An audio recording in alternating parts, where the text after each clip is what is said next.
I'm going to do something with you guys that I've done with those, because one of the ways we learn best is by being childlike and being open to information and thoughts and ideas. So it's something we've done in our style to get people a little bit more responsive and up their game a little bit. So what we do is we call it an exchange of sound. So what we see often is people's methodology, and it doesn't matter particularly about the block or the deflection, but we get a lot of this where, so if he punches in, we get a block and we get a strike. Yeah, so we get the two booms.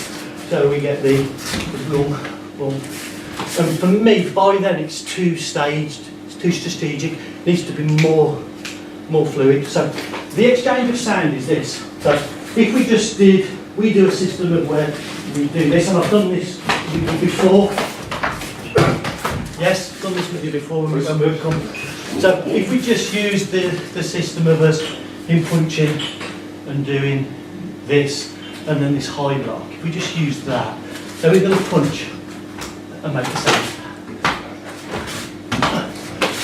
If I do this and then this, the exchange of sound is too late. I want it together. So what I want in my mind is when this sound for him makes this sound, when he makes that sound, I want him to make that sound and hear that sound, but that sound's on him and not me. So by that we do this. See what I'm saying? Yeah. So we're taking out this strategic method of block the punch. I want that to be, and you can do it in this manner. He punches, he gets this sound, gets this sound, gets this sound, he gets this sound, he gets this sound, yeah? Strikes, strikes, strikes, strikes, and we do the technique, yeah? Push. Comes to strangle, full grab, this is going to be his technique. The technique we're going to do, before he gets there, is we're going to do this, and then we're going to drive in into there, on the inside. We did this last year, didn't we? Way off. Yeah, so that's what we're going to do. Has everyone done that? No? No. I'll give it to you, sir, so you can clean it.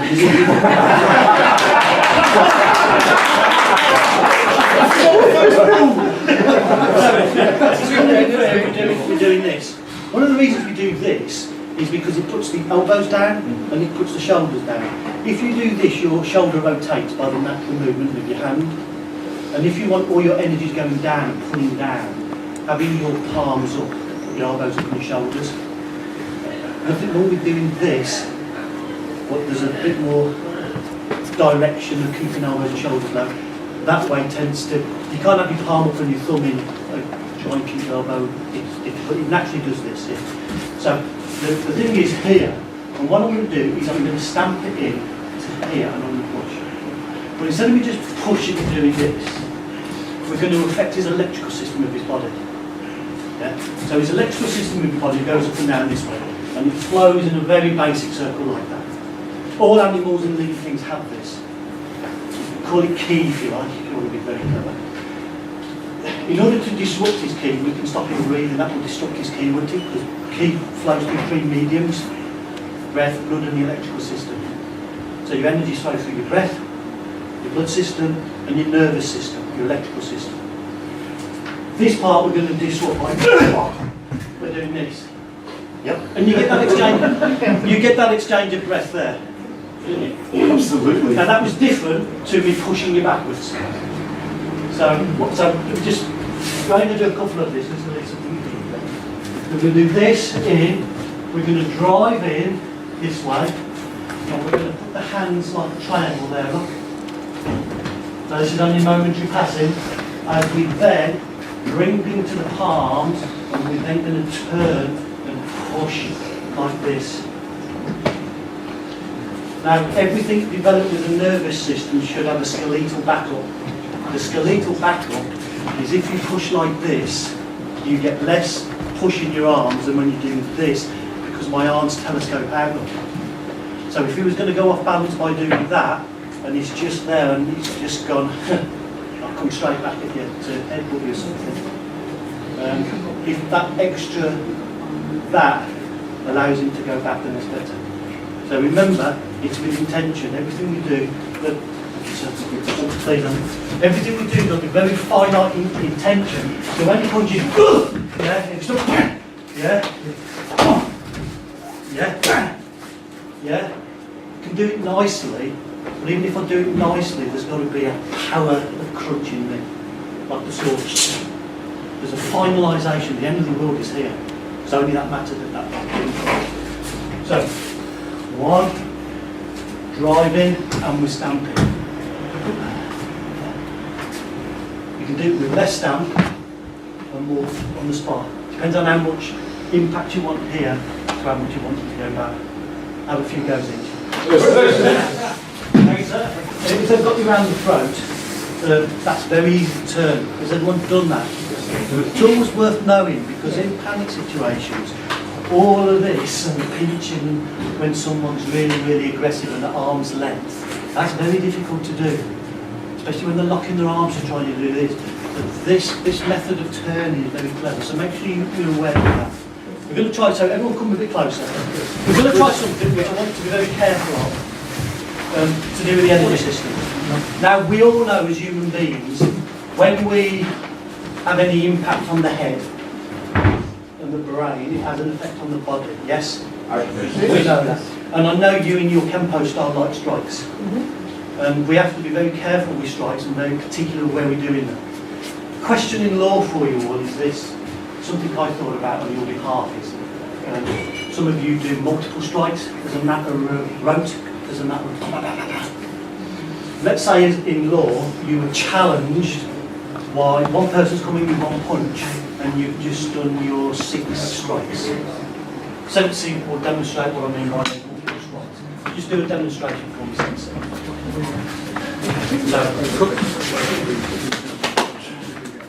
Okay, very nice. Yes, and again, Sensei. Lovely. Now, I'm now on his defence in law to say my charges for client. You only try to hit him once and you miss. And you've been walloped 4 or 5 times. How is he going to defend himself by saying he did all that? So the patient, the first, the second and third hits basically, the brain goes into shock. But he's a trained Kempo master. Here's one for you, a very simple one. Because he's still there. The fact that he's still in front of me, that he's tried to hit me once, and he's still there, I'm hitting him. Because if I'd have hit him once, and he wasn't there, I wouldn't have been able to hit him the other 4 times. So the mere fact that his physical presence is still stood up is justification to consider that, therefore, my other strikes are therefore happening, to not allow him to try and hit me. That's quite a simple one, yes? Because he's still there. If you've done it once and he's gone down to the floor, and he's flat out, that's very different for you to go in on top of him. You'll know. What's that? From here, you like short, sharp strikes. Okay? And in Aikido, in the old-fashioned Aikido Jiu-Jitsu systems, there are very short strikes, but it's came out of it to soften it, so people can practice. Now, if we look at his brain, and we look at energy going through his skull, through his brain, there's a point back here, Chinese system, they call it gallbladder 20, we don't know what about names. There's a point at the back of here, which if you strike, it comes up through this temple here. So, just very gently, I'm just going to do it with one hand, I'm just going to get to show you. So, I'm just going to do that. There, look. See how easy that is for me to do? That isn't even, if I clap my hands to make a good sound without hurting my hands, I'm not going to go any harder than that, because that will knock him out. So this energy is going up to there, going up. Right? If we use the other hand, where the energy is going this way, on the opposite side of where this temple is, and we strike down, we do this, down this way, we get this. And And you can see me blinking all the time, yes? What I'm going to do is I'm going to do the two together. I'm going to do one. Yeah, do you like that? So, this is the drill even though we're doing it slow time. One, and it's still there. My hands are in this way, and I'm just going to do it lightly. Yeah? Happy with that?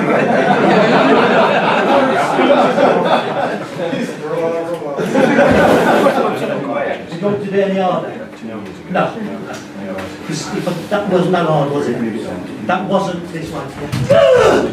That wasn't that intense. So, just in your partners, just feel, you can only do this a little while before you start lighting. Just feel this here, this look, there, on this point, going through this point, and then you know this one because you're doing this sort of action, and then you find off you go. Nice, yeah. If I do this, it's the wrong way for him. If you stroke an animal the wrong way, if you stroke a cat from the other way, it don't like it, does it? It's not therapeutic to the cat, and it's not therapeutic to us because it's antagonistic. Yeah. So it's all about using the energies, your energies as well, to the right thing. It's about having the intelligence not to hit doors when you get excited and think, that was harder than someone's end, but there you go, these things happen. I think we're probably running out of time. Just before we do, we'll do what we call, in the Aikido purposes, the fourth principle Yonkyo, which is nerve pressures on either side of the arm. So, where the thumb is, we have the radius, then we have the ulnar bones and what sit on the desks. Yeah.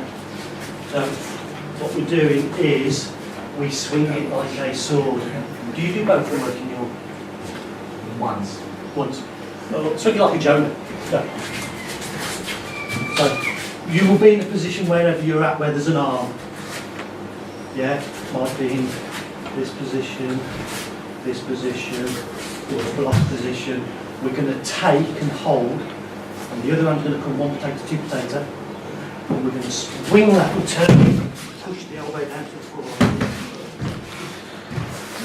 And what we're doing is we're squeezing all the nerve endings, which are mostly the long points on this radial, right here. We're squeezing them between the bones and the flesh. Now, if there's an electrical system there, there's a pulse system, that's fine, but we've got to go through the skeletal position first. We've got to do this mass power of cut. So if I just try, we just use something I've got to use. If I just try and get him through pain, he feels the pain, other people may not. If I do it without the pain, I'll just ram it onto the floor, he gets that. So I want both. I want to wedge my bets on both. Yeah! Sorry. Well, when you tap, do you like that? So, we're edging our bets, yeah? So you've got his arm, hand on the bottom, little finger's tightening, because your grip does this. Little finger does this. Natural, relaxed, pull in, little finger pulls in. Little finger grips. Hands have got to be positioned on these two bones. Yeah? So work his arm like this. One potato, two potato. This is a very strong position. Elbows close, low, shoulders are low, lat muscles are all working for this cut. Yeah? And I'm driving, I'm cutting straight down my line, look, and I'm squeezing these two together this way. Yeah! Like that. And then he looks at me and wonders why he never went flat out. Off you go. There are numerous counters, and remember, and I'll preface this before we do it, counters are like a game of chess. Someone's really got to know what you're doing or trying to do in order to counter it. So you have to play the game with this in most cases. So one is doing the technique and the other's going to counter. So he's going to do this technique. I'm coming, and he comes and he does this.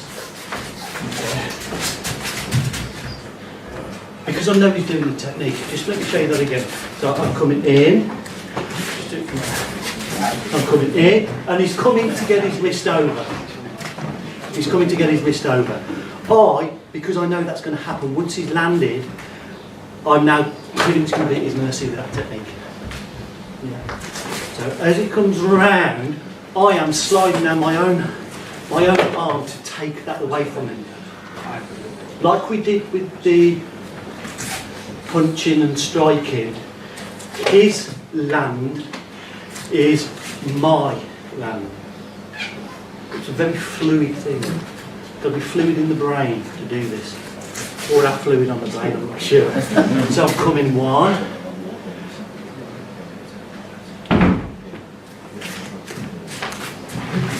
And that would take us. Not too worried about that part, it's just the initial counter. So I've lost it. Right? So I'm coming one. I'm taking my position away from where I would normally be. Because if he really wants to wham this on, then we pressure tested this, very difficult to actually do.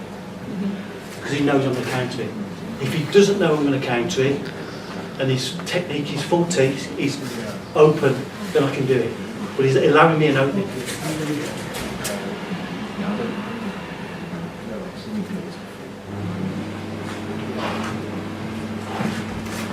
We got this, yeah. Any questions? Off you go. It makes that technique better. So what I then propose to my student or my training partner is I want you to try and, I'm going to say to Sensei, I want you to stop me from doing that counter. Right? So Sensei Andy is going to try and do everything he can to stop me getting that counter. Right? So he's watching me movement and changing it. Because I'm changing the game. Aren't I? Because he sees I'm not the normal, I come in and he does his bit. As I'm coming in, he sees the change. He changes. The biggest difference why most people are able to be counted on this particular technique is because their hand is very expressive. That's why. So let me just show you. Their hand of coming over is very expressive there, allowing that. Right. Now, that is not incorrect. You just need to be mindful if you use that approach, this dynamic approach of doing this like a blade and cutting down, you've got to do it very dynamically and be aware of that opening for them. Just be aware of it. If you're aware of it, you can do it a bit faster so they can't get opportunities to do. So even if it's coming through your hand, get out of it. Yes?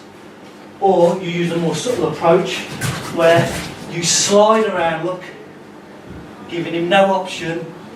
He almost pushes his hands into your technique. So it's sneaky, you slid it. So both are correct, as long as you know one allows an opening should the other person wish to take it. This is why in martial arts, we're all guilty of this. I don't do it anymore, but I used to, I'm sure all of you have done. Show me that, show me that, show me that. What's that you do? Show me again. Never show me again. Because I've already been pre-planning to mess it up. And we know that because the second time's never as good, is it? Yeah. So, just before we finish, we'll do some expression with the hands on what we call in the Aikido world, Kokudoza. It's beneficial to you in the Kempo because it expresses energy. But what you're trying to do is you're trying to be pinned here and move from energy sources rather than angles. This is very easy to do this. It's a lot easier, and it's a lot easier stood up as well. His goal is to give you some effort on your hands and your body. If I take the effort back in a straight line, my hands pointing to his hands, we get that rock. And if Sensei is stronger than I am, I will push and he will resist. that is not the way I'm going to win this battle. The way I'm going to win is to go around it. I'll just let you go. If you're stronger, then obviously you can go through it. But that don't help the person who's Firestone lighter who's saying, well, show me the technique, I can't do it. This builder's pinning me. So this is not the angle, this is the angle here. So I draw up my elbow, giving my skeletal frame maximum levers. So I draw up my elbow, it drops my shoulder, and I raise my thumb and I push energy through that point. He hasn't got a support mechanism there, he's got a support mechanism here. So when I do this, I get that, as opposed to that. Yes? Does anyone see that angle? This is the same angles you'll be wanting when you're doing your techniques. This is the expression of the arm, yeah, without the influence of being held back. We want this, this, this, on this point on the neck. This is why you go down in the Aiki world, because he thinks, ouch, don't want to be rattled. Yeah? So what seems soft and compliant is going through. This angle is to get that. So we're only training this. It's strong. Off you go. Thank you, Sensei. I'm very sweaty. All of you are training very hard. I'm going to slow things down just a little bit. And just explain the point which some of you probably will know, will have gone through. But I think it's worth explaining because it empowers you with the strike. Please, Scott. A lot of strikes you do in Kempo, do it in Jiu-Jitsu as well and in Aiki, which is striking here. Yeah. Now, this is a knockout area. Right. Make no mistake about it whatsoever. What it is there is when you take your pulse, when you take your pulse in your neck with the two fingers, you'll find a pulse, yes?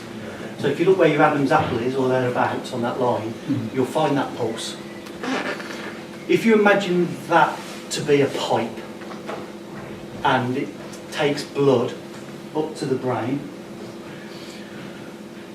where there's a security thing in your body, there's a valve there.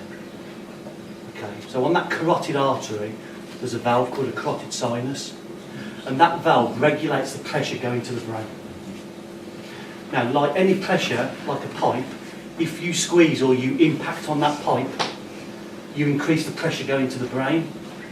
If you were to hold it and squeeze it, or apply pressure, or even worse, go poof and smash it, the pressure in that pipe goes to the brain. And the brain does one thing for survival. It says, oh no, I need to now start equalising and sorting it out. So what it does, it says, go to sleep and go flat on the floor. Yeah? So make no mistake, when you are, and everyone does it safely, when you are coming for here, and some people train for coming for there as well, then that's a very good point to attack. So if you're into the survival mode, and you're coming here, and you're coming straight on there, do it and do it hard. Yeah? But be mindful they will get knocked out. It's something, even with my rebellious nature, I don't practice on people. Okay? There's other strangulations, chokes you can practice because they're a lot safer. There's the things with the heads you can practice, but this one's very dangerous to actually just carry on doing. Yeah, because you damage the pipe, and lining of the pipe can come dislodged and float around the system, and it's not good. So it's not worth practice. For those who are interested in looking at it on YouTube, because other styles do like to smash it, take a look. If you put stomach 9 point, like I said, with all the, you've all seen the Chinese charts and Japanese charts of the human body, and the points listed.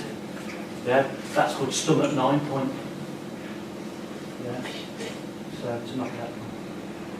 I just thought I'd mention that because it's worth knowing. So, let's do a basic, I'm going to do a basic shiranagi. So we're going to take the lead arm, as if grabbing it this way, and we're going to work here, and we're going to put the thumb over. And I'm going to take one step in, two hands together, take the step all the way round, and we'll follow his round my centre line. So if my nose to navel is my centre line, I'm going to go back, and I'm going to follow his arm around. And I'm going to do it in a way where my elbows are low, so I'm not like this. My elbows are low, and I'm looking at my hands, like this. And I come down, like this, and I draw his arm down in my centre line down to the floor. And I generally go down to one knee, so this shin bone can take on their rib cage.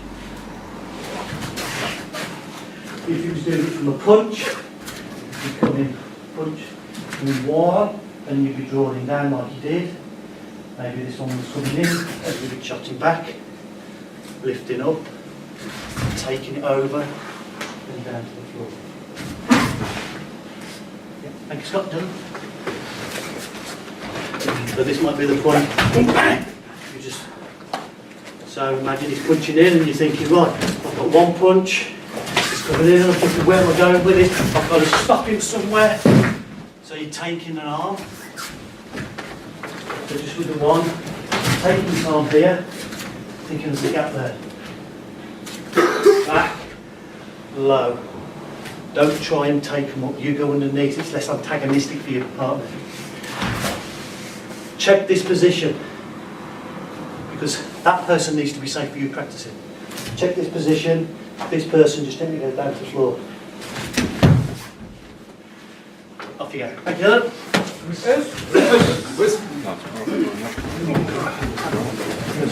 Someone attacks from the middle.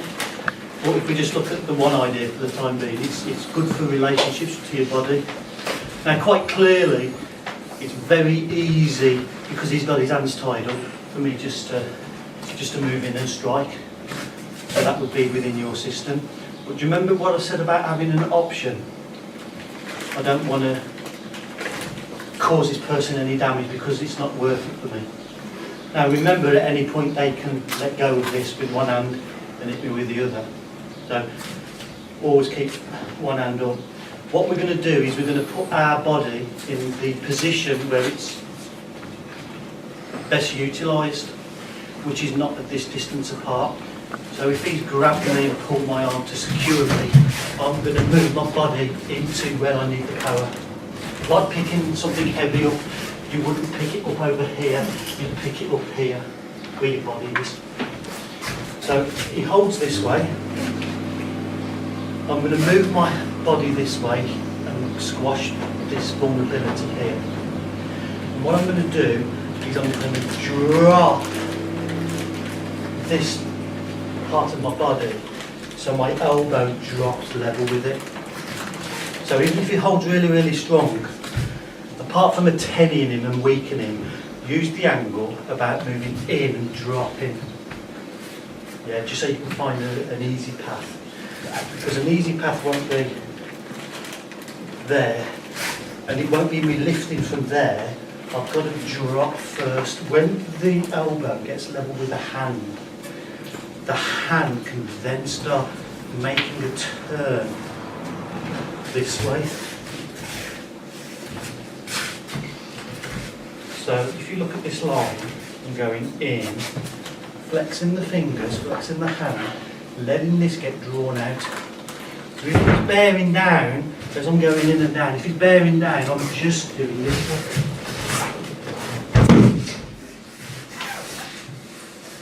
Yeah? So, just from that angle, going this side, moving, I'm dropping, and no antagonism. You go as strong as he likes. This is problematic. Well, I need to do this. I need to match this.